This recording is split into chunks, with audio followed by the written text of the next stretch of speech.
I would have lost heart, unless I had believed that I would see the goodness of the Lord in the land of the living.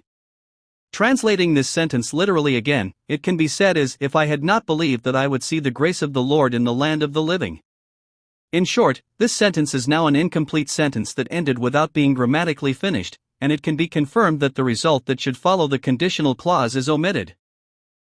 In other words, if David himself had not believed that he would see the grace of the Lord in the land of the living, it can be said that words such as "what would have happened?" If it had been so, I would have had no choice but to fall into that lake of fire in hell, or I would have been discouraged and despaired, were omitted. However, David believed that he would see the grace of the Lord in the land of the living. Here, land of the living has various meanings beyond the dictionary definition of simply the land where people are living.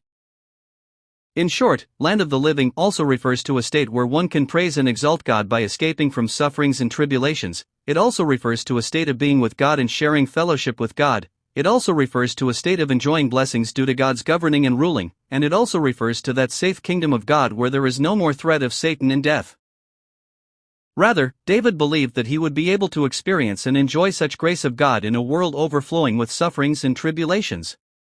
In short, David believed that God would bestow grace so that David himself could praise and exalt God by making him escape from sufferings and tribulations.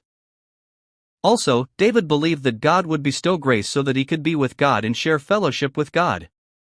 Also, David believed that God would bestow grace so that he could enjoy blessings due to God's governing and ruling. Also, David believed that God would bestow grace so that he could enter that safe kingdom of God where there is no more threat of Satan and death. Rather, we God's people, while living on this earth, should live with the assurance that, like this David, we will see God's grace in the land of the living.